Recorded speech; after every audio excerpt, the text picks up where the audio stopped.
Pues de los personajes de la ópera es muy, o sea, son similares a cualquier otra, pues, obra o ya sea en la literatura, los estudios de los personajes son muy similares, siempre tienen como estas mismas condiciones o hay esos personajes tipo y que siguen por lo general los protagonistas, el camino del héroe, que está viviendo su vida normal, se va a encontrar con algún problema o algo que lo invita a la aventura, va a buscar a su mentor, va a encontrar algún problema y se va a solucionar. Entonces, todas las óperas o la mayoría de las historias en las óperas van a tener este mismo como sistema de historia o de narrativa y los personajes van a estar también siempre puestos para favorecer el contar una buena historia y para favorecer esto pues hay personajes desde la comedia del arte que tenían los bufones, que eran los sirvientes y pues también estaban como los enamorados, el señor rico, el doctor que es como también como medio hechicero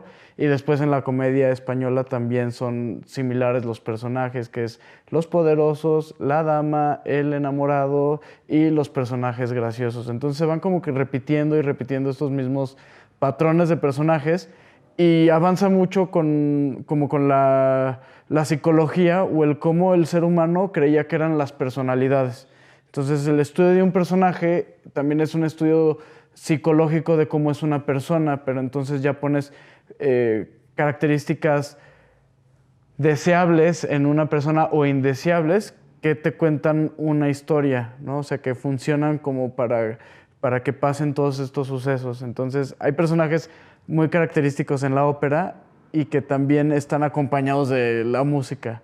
Entonces, un personaje que es villano, por lo general va a ser barítono o bajo profundo, depende de qué tan malo sea, ¿no? Y el enamorado, el príncipe, el soñador va a ser un tenor, así como en las mujeres, la soprano va a ser la princesa, la dama, o en nuestros personajes que me gustan a mí, la femme fatal, la mujer fatal, y ya las contraltos van a ser personajes, pues tal vez de mayor edad o que piensan o deciden las cosas más, no tan impulsivamente como una soprano, como una princesa, como una dama. Entonces, por ejemplo, nos encontramos a Don Giovanni.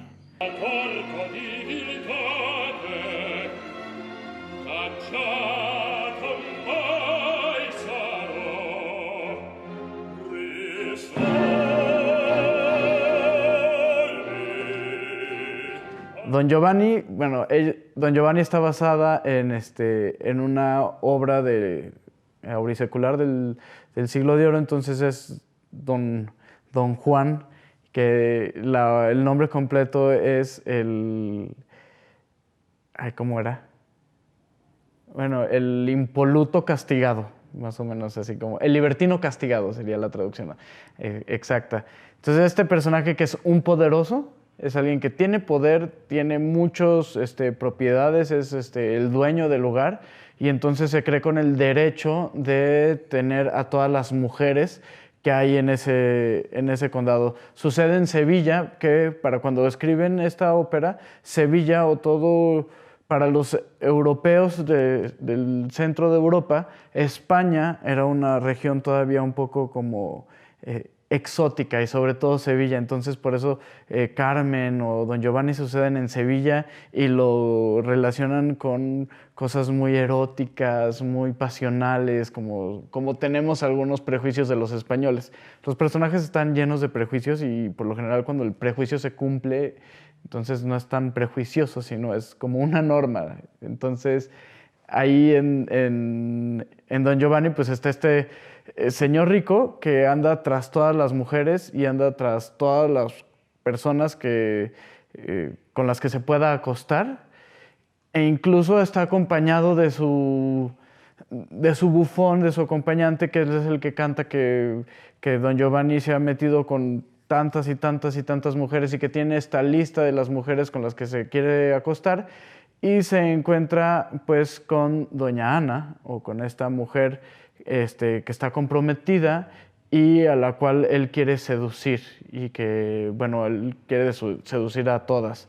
Y hay una canción muy que es como una de las más representativas, que es Ci darem la mano, ahí nos daremos la mano, que canta con Serlina, que también es otra mujer que está comprometida con uno de los mozos, pero que Don Giovanni está convencido de que la quiere seducir. Entonces esta canción es como muy jocosa, porque para el año en el que se compuso, que Mozart escribió esta canción, pues era casi que pornográfica, ¿no? De nos vamos a ir ahí lejitos, nos vamos a dar la mano y tú vas a decir que sí y te va a gustar. Y ella le está diciendo, ay, pero ¿y si usted me engaña, si usted solamente se quiere burlar de mí? Y el otro le dice, no, no, no, sí, ahí vámonos y te va a gustar. Y obviamente lo único que él quiere es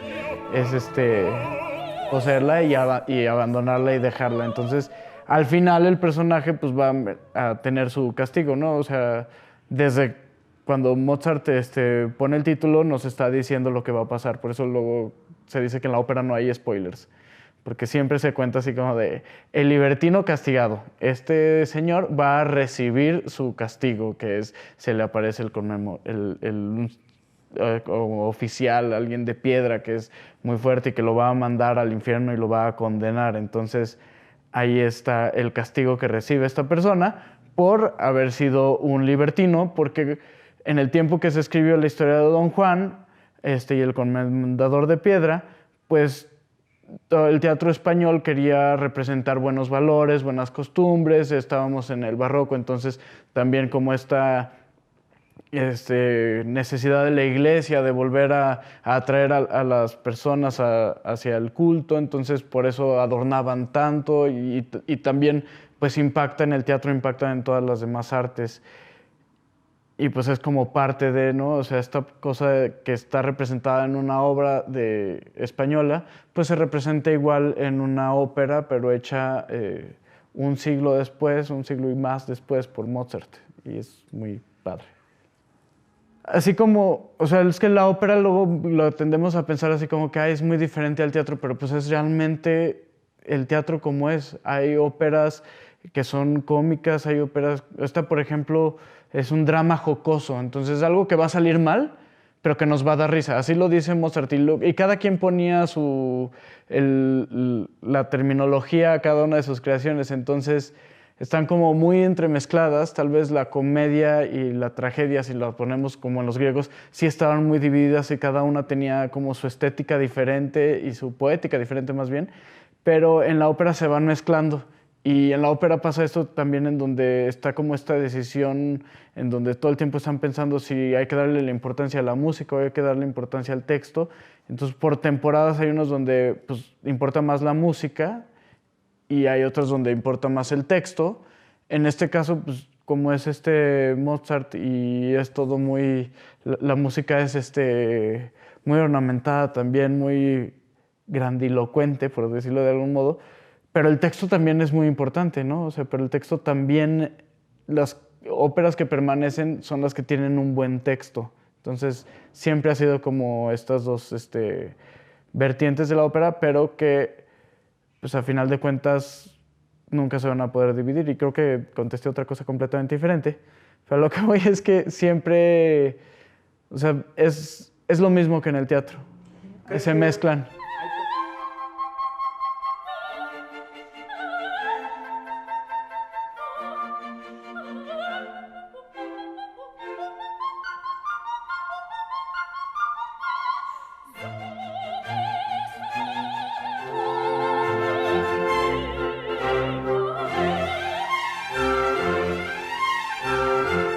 Los personajes de la flauta mágica, también de Mozart, los escribe, bueno, él los piensa y tiene ahí su libretista, pero realmente los está pensando y también cumplen con todos estos, ahora sí, personajes tipo de la historia y que podrá haber diferentes clasificaciones, pero que tienen, por ejemplo, el personaje principal sería Tamino, que es el príncipe, que es el enamorado, que él, y por ejemplo ahí la primera aria que canta, se enamora de un retrato. O sea, no puede haber alguien más enamorado que alguien que le dicen, mira esta foto, mira este retrato, y ya se enamoró y ya está decidido ir a rescatarla nada más por ver este retrato.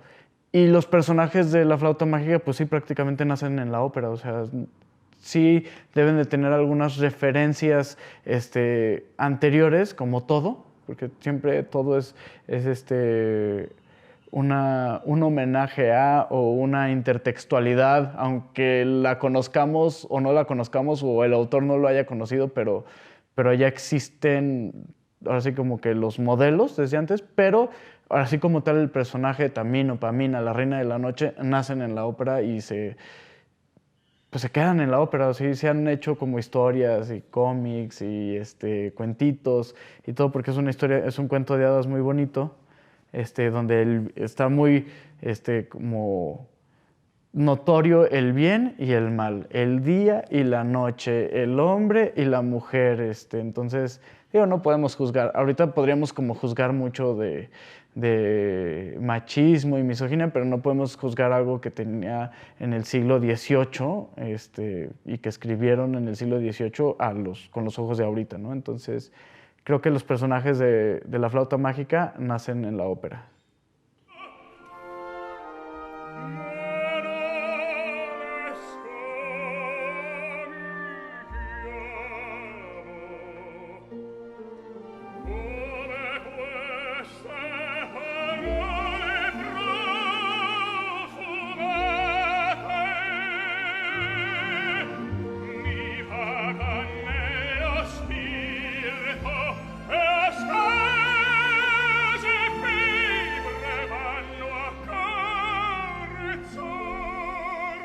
A mí, en lo personal, es Manon Lescaut.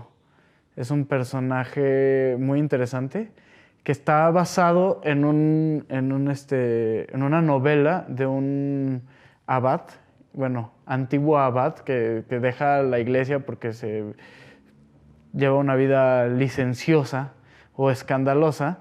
Pero eso es el que escribe, ¿no? Pero la historia de Manon nos cuenta sobre una chica muy, muy bonita. Es una mujer tan bella que la belleza la condena y el papá, para que no la fueran a profanar, ni a robársela, ni a casarse con nadie, la va a mandar a un convento y en el camino al convento, pues va con su hermano, según la historia de Puccini, según Massenet, porque aparte es una historia que, bueno, hay un ballet, está la ópera de Puccini, está la ópera de Massenet, y todo está basado como en el mismo personaje. Entonces, en la versión de Puccini va acompañada con el hermano y en el carruaje en el que va también se encuentra con Geronte, que es un señor rico que se enamora de ella y entonces dice, no hay que llevárnosla al convento, mejor que se case conmigo, y ahí más o menos está como entre Geronte y Lescaut, que es el hermano de Manon, están como acordando el destino, pero también la ve el destino de Manon, y también la ve un estudiante, que en este caso hace el rol del enamorado, que es Desgrieux, y se enamora nada más con verla. Esto es como el clásico de los personajes, y no solo en la ópera. En la ópera lo vemos más grande y más evidente, porque además es en la música y pasan pocas cosas en mucho tiempo, si lo comparamos con cine ahorita, que en el cine va rapidísimo. Entonces, por eso le sentimos que es como más exagerado, pero realmente es porque la música y todo está hecho para que nos demos cuenta. Entonces, él se enamora de Manon y Manon, pues a Manon sí le gusta a él, pero además se entera de que se la van a llevar y tiene que hacer algo para librarse, ¿no? Entonces se escapa con él.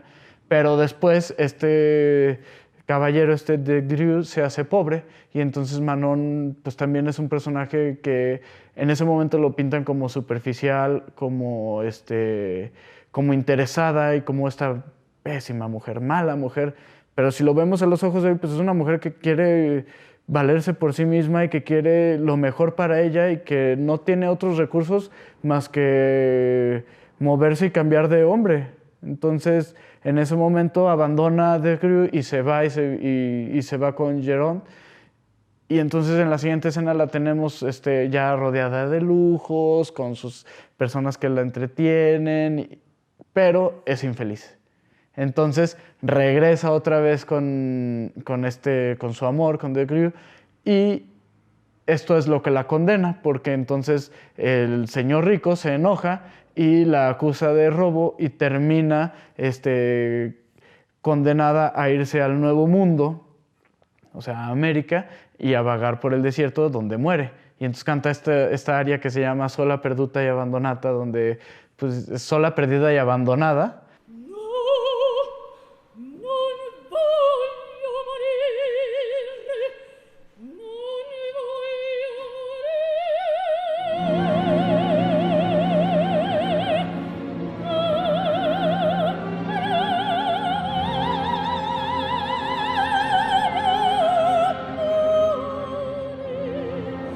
Donde realmente pues, expone su punto de que su belleza la condenó. Si no hubiera sido bella, tal vez el papá no la manda a un convento por celos y tal vez ella hubiera vivido normal, casándose con alguien, con el vecino y ya, ¿no? Pero la belleza hizo que la tuvieran que mandar, la belleza hizo que todos los hombres que la rodearon estuvieran interesados en ella, y la belleza hizo que ella tomara esas decisiones pues de vivir la vida a lo que ella consideraba lo mejor para ella, sin, pues a veces teniendo el amor y a veces también teniendo como el dinero, ¿no? Y entra en este rol de femme fatale, de esta mujer que usa su belleza o sus cualidades sexuales para conseguir lo que quiere, y que muchas veces están entre el bien y el mal, y que pueden ser ya sea villanas o heroínas o un antihéroe. Entonces Manon puede que entre en todo esto. O sea, si lo pones para The Crew, pues en un momento es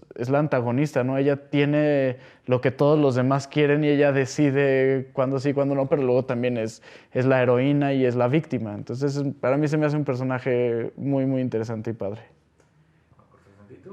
Y bueno, y este tipo de personajes como de femme fatale se repiten y son de las historias que son más interesantes y más queridas en la ópera, ¿no? O sea, por ejemplo, en Manon Lescaut está Violetta Valéry de La Traviata, que también es una cortesana que ella pues no quiere enamorarse y está resignada a vivir sin amor, pero como va a estar sin amor, entonces ella va a vivir libre y gozando la vida y las fiestas. Porque aparte Violetta Valéry está condenada, que es otra también de las cosas que se repiten en la ópera, como Mimi en la Bohème, que pues, sabe que se va a morir. Entonces también es como una condición o una constante en algunos personajes. Pero regresando a Violetta Valéry, ella no quiere enamorarse de nada ni de nadie, y lo que pasa es que a final de cuentas se enamora, y este enamoramiento pues va a hacer que tenga que dejar su vida y ahora sí sacrificarse por su enamorado, e incluso romperle el corazón para que este enamorado y su hermana, sobre todo, se puedan casar y puedan seguir teniendo una vida libre de contacto de una cortesana sucia y pérfida.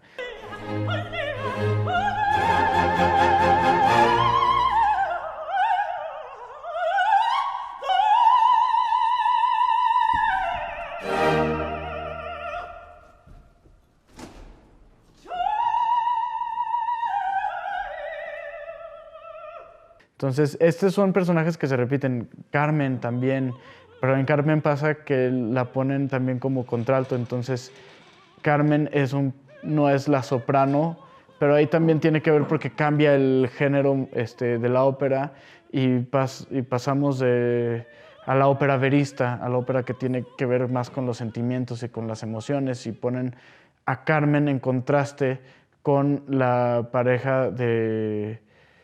¿cómo se llama? Don José, sí, de Don José, con quien se va la prometida de Don José sería la soprano, y es esta dama, princesita, llena de valores, que representa las cosas buenas, y Carmen no representa las cosas buenas, al menos no las cosas buenas de esa época, y se convierte pues, en una heroína porque ella defiende su libertad y termina muerta. Entonces...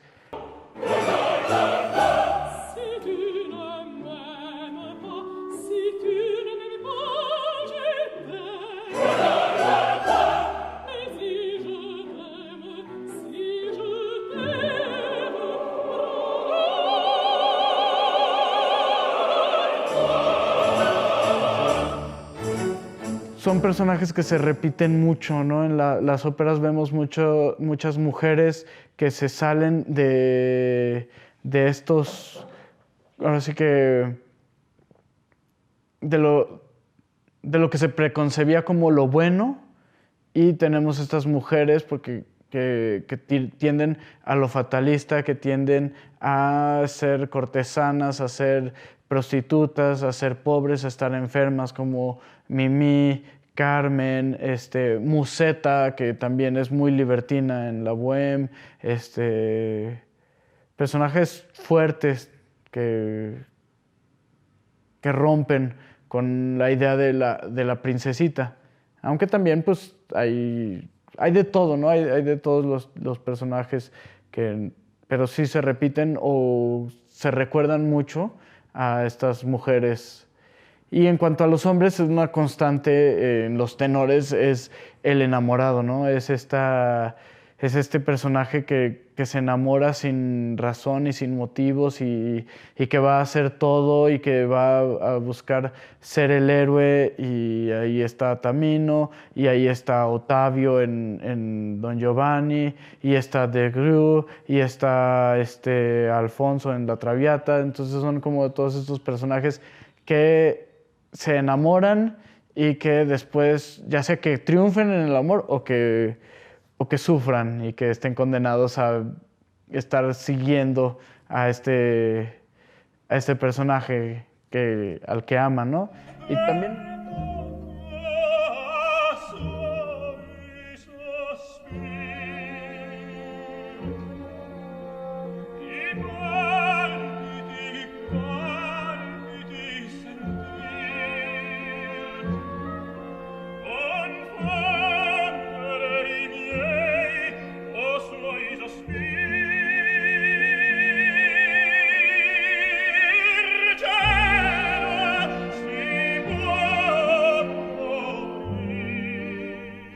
estos personajes después permean y influyen en otras producciones artísticas. O sea, las novelas que conocemos hoy, pues muchas se parecen un chorro a La Selva Padrona, donde está este personaje de Serpina, que es la doncella o la sirviente que quiere quedarse con el rico, con el viejo rico. Y eso es otra como constante de los personajes. Los viejos van a ser ricos para ser poderosos. Si es un viejo que no es rico, entonces va a ser un sabio y va a ser algo así como un mago, o va a ser el papá de la dama, ¿no? Y que también tienen o tienden a ser similares en el teatro aurisecular, y también en el teatro, por ejemplo, renacentista o en el teatro isabelino, pues tienen cosas muy similares. Sempre incontrasti, contesista,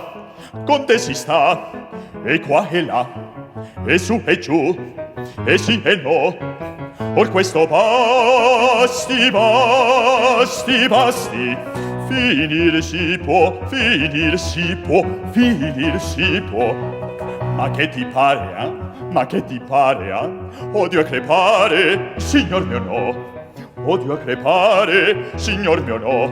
Sempre in contrasti, con te si sta, e su e giù, e qua e là. Por questo basti, finir si può. Ma non posso fare, bisogno al mio divieto star cheto e non parlare.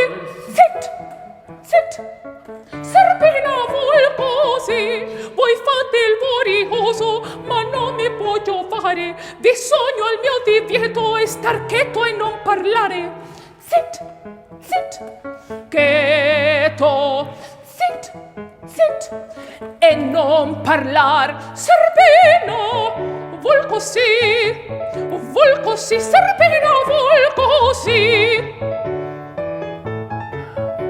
Está esta Serpina, y que se parece a uno de los personajes de la opereta del murciélago, donde también está la criada que quiere llegar a triunfar y que quiere ser rica. Entonces siempre están estos personajes, ¿no? La dama o la señora que atraviesa una crisis y que va a dudar. Está la criada que quiere llegar y aspirar a más. Está el señor rico, el hombre rico y poderoso, que por lo general va a ser abusivo o va a ser medio mala persona. Está el personaje del joven enamorado que va a buscar el amor y encontrar el amor y que por lo general entre más complicado pues es más romántico, ¿no? El amor que no se hace es el que más duele y es el que les gusta a los compositores y a los libretistas, así como para que la gente podamos rasgarnos las vestiduras y querer cortarnos las venas con galletitas. O sea, nos gusta el sufrimiento. También hay otra cuestión en los personajes y que evoluciona, como comentaba antes, evoluciona como evoluciona el estudio de la personalidad en el ser humano. Entonces, sabemos, o desde antes, cuando estaban los griegos, pues pensaban en estas como características que tenía una persona y que era inamovible, ¿no? Y según el fluido que predominara en su sangre. Después vienen otros estudios y saben que no, y que las personas cambiamos. Y entonces también aparecen los personajes que cambian. Y esto pues se va a notar en la ópera, ¿no? En las óperas más antiguas, las óperas como de bel canto, los personajes no cambian, ¿no? Los personajes son más estáticos y permanecen, y ya solamente va a haber uno o dos que cambien, o que no que cambie su forma de ser, sino que logre su objetivo. Es un personaje que desde un principio tiene un objetivo, como por ejemplo en Elixir de Amor, pues el joven va a tener siempre su objetivo de conquistar a Dina, pero él no cambia como tal, sino que se somete a una situación y él queda como tal. Y por ejemplo, ya cuando las óperas veristas, ya cuando entramos a un nuevo siglo, ya por 1900, pues también cambian estos personajes, ¿no? Y entonces ya están, como por ejemplo Violetta Valery, es un personaje que cambia, que evoluciona de ser alguien que no quiere enamorarse y de ser alguien que le vale el amor y los deseos del hombre, que hasta canta una canción en donde dice que la vida es para disfrutarla y nada más, y que lo único a lo que ella puede amar es una buena fiesta, y después termina dando su vida y muriendo sola por amor. Entonces cambia muchísimo y más o menos vienen como estos cambios en la ópera, o que vamos a encontrarnos con personajes más reales, con personajes menos caricaturizados a partir del verismo, a partir ya con personajes o compositores como Puccini, nos van a dar más personajes vivos. Claro, Violetta Valery es de Verdi, pero Verdi está como en esta mitad, ¿no? De que canten muy muy bien pero que también tengan cambios y que sean personajes mucho más ricos e interesantes. Y de hecho, el cambio se nota musicalmente. Incluso en el caso de la Traviata, Verdi lo utiliza para hacer la obertura. En la obertura ahí se nota la música y los cambios que hay, ¿no? Porque la Traviata está basada en una novela de Alejandro Dumas, hijo. Entonces la novela empieza por el final. Y entonces Verdi, cuando escribe o cuando piensa en esta ópera, también pone el final, pero solo lo hace musicalmente. Entonces, musicalmente la obertura nos va a contar toda la historia de Violetta Valery, pero va a empezar muy festiva, como empieza en el primer acto, en Violetta en una fiesta, y después va a volverse romántico y después va a volverse trágico. Y entonces nos va a representar toda la historia en una sola pieza musical que evoluciona como va a evolucionar el personaje. Bueno, yo recomendaría la ópera porque es como la suma de todas las artes, y tal vez es algo que es súper trillado que se diga, porque pues bueno, tiene música, tiene texto, tiene artes plásticas porque están las escenografías y todas estas cosas, pero yo más que, o sea, la suma de todas estas artes, además de lo que se ve en el escenario, también es toda esta suma de intertextualidades y de homenajes y de referencias ¿no? O sea, porque una ópera no solamente, por lo general, una ópera no solamente te va a hablar de esa historia, sino te va a hablar de un libro, te va a hablar de otra historia, te va a hablar de una leyenda, te va a hablar de otro autor. Entonces, es una forma que uno puede llegar a conocer la totalidad de las artes por medio de ir buscando y te gusta una ópera y entonces investigas todo de dónde viene esa ópera y vas a encontrarte con 5 piezas de arte más. Pero además, después dices, ok, ¿y en qué desembocó esa ópera? Y te vas a encontrar todavía muchas otras producciones artísticas más entre películas, teatro musical, adaptaciones, conciertos. Entonces, eso es a mí lo que me gusta de la ópera, que es como llegar a una biblioteca donde en esa sola puesta musical y escénica está lleno de muchas otras, homenajes a compositores, referencias que se le hace a un artista, referencias que se le hace a un autor, a artistas que sobresalieron, ¿no? ¿Quién la interpretó por primera vez? ¿Qué hizo? ¿De dónde nació? Artistas o cantantes que sus historias de vida también se parecen a las historias que representaron. Entonces es como, para mí es eso, ¿no? O sea, una ópera te abre la puerta a un sinfín de producciones artísticas más.